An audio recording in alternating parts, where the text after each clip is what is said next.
Tudo que você quer manifestar fora, primeiro tem que acontecer dentro. Então, dentro de mim eu me sentia rica, abundante, próspera. Eu não precisava de mais nada, eu me sentia abundante de tudo. Gratidão, Deus, eu me sentia muito grata, Deus. Gratidão por tudo. Eu comecei a enxergar coisas incríveis. E aí meu pai ganhou na loteria, você acredita? Mas eu fazia uma prática que estava transformando a minha vida, que era de agradecer tudo. Que é essa conexão, tudo que você abençoa, te abençoa de volta. Que foi a prática de agradecer tudo, porque eu era essa pessoa que reclamava, eu fui essa pessoa, tá? Que reclamava de tudo. Falar, né? Que a gente pode mudar, né? Todos podemos. É escolha. Né? Isso é uma coisa que nós temos, a liberdade de escolha, o livre-arbítrio. Nós temos. A gente colhe o que planta, mas a gente pode escolher o que planta. Eu posso escolher. A gente tem essa escolha. E no começo não parece maluquice, né? Você tá agradecendo um negócio e fala, puta, que saco. Eu achava loucura, né? Quando uma amiga disse para mim, Beth, você reclama demais, porque a gente foi parar no fundo do poço. É que essa história eu já contei milhões de vezes no YouTube. A gente foi parar no fundo do poço, todos nós perdemos o emprego. Eu estava trabalhando, porque eu trabalhava numa malharia com a minha mãe. Mas assim, a gente não tinha dinheiro para nada. Minha mãe entrou numa depressão profunda. A minha abuela, né, a mãe da minha mãe, havia partido, deixou essa experiência humana. E estava muito difícil para todos nós. E a gente foi perdendo tudo. Meu pai reclamava demais. Ele foi no enterro do vizinho, bateu o carro, deu perda total, não tinha seguro. Sabe quando você vai perdendo tudo? Aquela nuvem negra em cima da gente? Então a gente mergulhou na reclamação. Reclamava que não tinha dinheiro, reclamava que não tinha condições. E vinham pessoas ajudar a gente, fazer a cesta básica, tudo. Só que a gente não tinha essa consciência da gratidão, de perceber as coisas boas que ainda estavam acontecendo. Apesar dos pesares, a gente tinha coisas boas, a família estava unida, que eu fui percebendo depois. E quando essa amiga veio falar, olha, Beth, você é muito ingrata. Você tem tantas coisas, você tem uma casa para morar. Você não mora debaixo de uma ponte, você tem uma casa, você tem uma família. Você não tem o que você gostaria de comer, mas você ainda tem alguma coisa para comer. E meu pai tinha uma dívida com a agiota. E o agiota todo dia ligava ameaçando meu pai de morte. A dívida era impagável para a gente naquela época. Impagável. Então a gente não via saída. Então eu falei para essa minha amiga, eu não tenho do que agradecer. Você viu como a gente vive? Não existe. Tem um agiota querendo matar meu pai. A gente não tem dinheiro. Não tem. A minha avó morreu. A minha mãe está com depressão. Não tem o que agradecer. Ela falou, olha, eu vou fazer um desafio com você. Começa a agradecer. E aí, como eu não tinha outra saída, eu falei, não custa nada. Mas eu achei que ela era louca, tá? Comecei a fazer. Começo, sim, comecei a fazer. Comecei a agradecer o travesseiro que eu tinha. Comecei a agradecer o cobertor. Comecei a agradecer que eu tinha um teto que me abrigava. Comecei a agradecer porque tinha louça na pia, porque a gente tinha comido. Antes eu reclamava que não tinha, a máquina de lavar estava quebrada. Eu comecei a agradecer porque pelo menos ela centrifugava. Eu reclamava que não tinha sabão em pó, comecei a agradecer que tinha sabão em pedra, comecei a agradecer que a gente tinha garfo, que a família, apesar de não ter dinheiro, meus pais não haviam se separado, a gente estava junto, unido, né? Então eu comecei a perceber, e agradecendo, foi mudando dentro de mim. Chegou um momento que eu estava numa fila no banco, aquelas filas quilométricas que a gente pegava antigamente, todo mundo reclamando, e eu estava agradecendo porque graças a Deus eu estava lá porque eu podia pagar a conta, eu tinha dinheiro para pagar, porque quanto tempo a gente ficou sem ter dinheiro para pagar a conta? Então até gratidão pelas contas que eu ia pagar. Eu estou pagando porque eu consumi. Então eu comecei a ter percepção e agradecer coisas que eu não enxergava. A minha percepção mudou. Fora não tinha mudado nada, mas dentro de mim, fazendo a prática da gratidão, tinha mudado demais. Mudou tanto que eu falei, meu Deus, eu não tenho nada para pedir.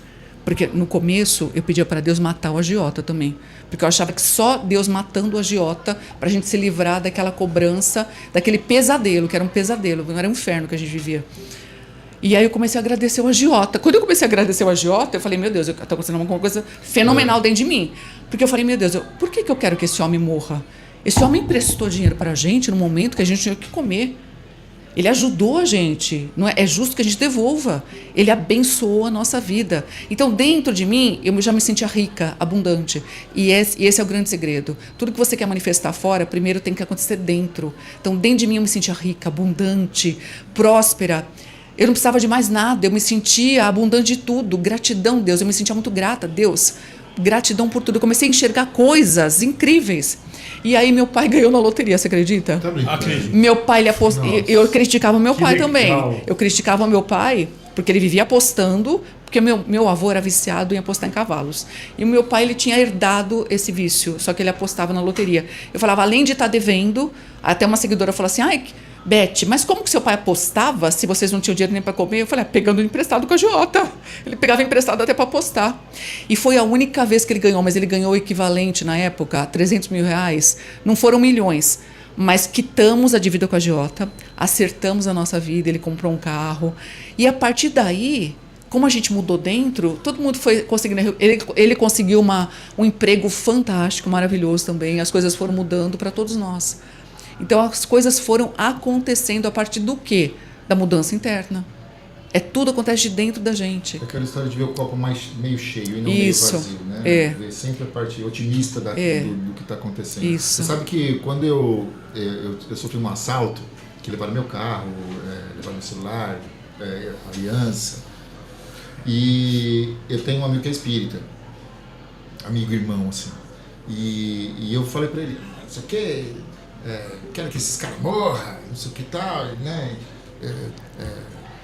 Que pegue meu carro e bata, sabe assim? Eu pensei isso. Aí ele falou assim, cara, você tem que agradecer de você estar vivo. Com certeza. Deles ter levado só a sua parte material e ter te deixado. Só, isso aí não é nada. Aí eu achava um absurdo. Como assim eu tenho que agradecer o ladrão? Ele falou, Parece, é difícil. É difícil. Mas é o caminho. Porque uma coisa que eu tenho comigo, eu reforço essa crença todos os dias, tudo acontece para o meu bem. Se isso aconteceu, é para o seu bem. Você não enxerga por quê, mas é para o seu bem. Muitas vezes, algumas coisas vão no lugar de outras mais valiosas. Então, tudo que vai de material, eu não tenho apego, não. Eu agradeço o que está indo, porque algo muito melhor vai vir para mim. Muito melhor, porque a vida é preciosa demais. E se fosse a sua vida? Sim. Você está aqui, você está vivo, você pode construir muito mais. E tirar lições disso, né? E ter um outro olhar. Eu abençoo tudo. Tudo. O ladrão, todos, tudo. Mas é difícil pensar isso, viu, Inácio? Não, mas é treino. Difícil, é treino. Mas é legal treino. tudo que você está falando para a gente ir aprendendo mesmo. Uma curiosidade que eu vejo quando eu fico de frente a alguém com essa consciência, né? Da onde você bebeu toda essa sabedoria? Do católico, das religiões, da filosofia, da vida? Como que você foi montando isso? Vivência e estudo. Porque assim, eu nem acabei de te responder do ABC, né? Eu comecei aqui no Vina Alves, depois eu trabalhei na Casa Bela, depois eu trabalhei com o Donizete, depois eu tive a Bolsa de Imóveis do ABC, depois eu trabalhei com o Colíquio. Então, eu trabalhei quase mais de 20 anos aqui como corretora. Então, eu tenho uma história larga, um carinho muito grande por essa cidade, que eu morei também muito tempo. E a vivência, inclusive como corretora de imóveis, eu vivia numa gangorra, era muito desafiador. Porque eu encontrava clientes que não queriam vender e ficavam fazendo a gente de idiota. Eu lembro de uma mulher que eu mostrei o apartamento dela umas 5 vezes para o mesmo cliente.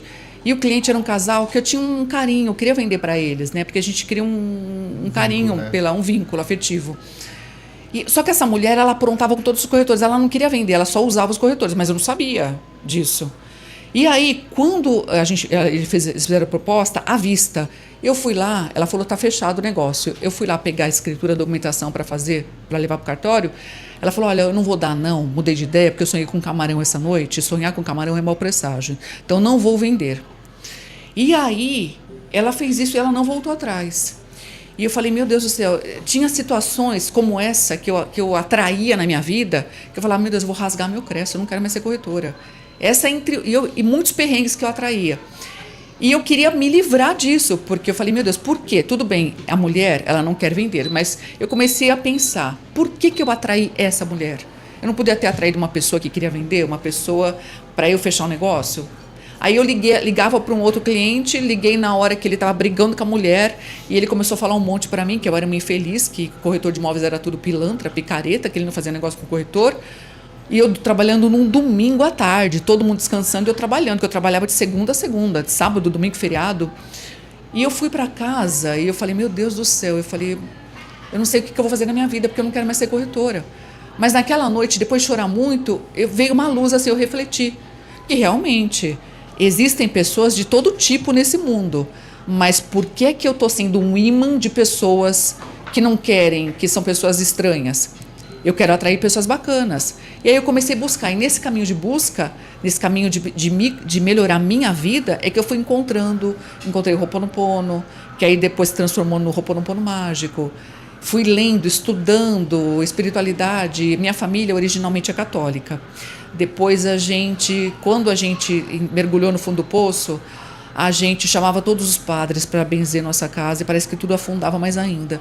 Aí tinha uma amiga que era messiânica, e ela levou minha mãe, que minha mãe estava depressiva, levou para a Messiânica, que hoje é Messiânica, mas são Jorei Centers, que são locais onde eles ministram, canalizam a luz, né, através da imposição das mãos, a luz divina pela imposição das mãos. E através dessa prática, minha mãe melhorou, ela saiu da depressão. Então a minha família foi para esse caminho, foi praticante, né, na Messiânica, dedicou na Messiânica. Eu aprendi muito sobre espiritualidade, sobre o quanto nós somos criadores da nossa realidade, o poder da gratidão, que foi aí que eu aprendi a agradecer, foi na Messiânica. A amiga que me ensinou sobre gratidão, ela era messiânica.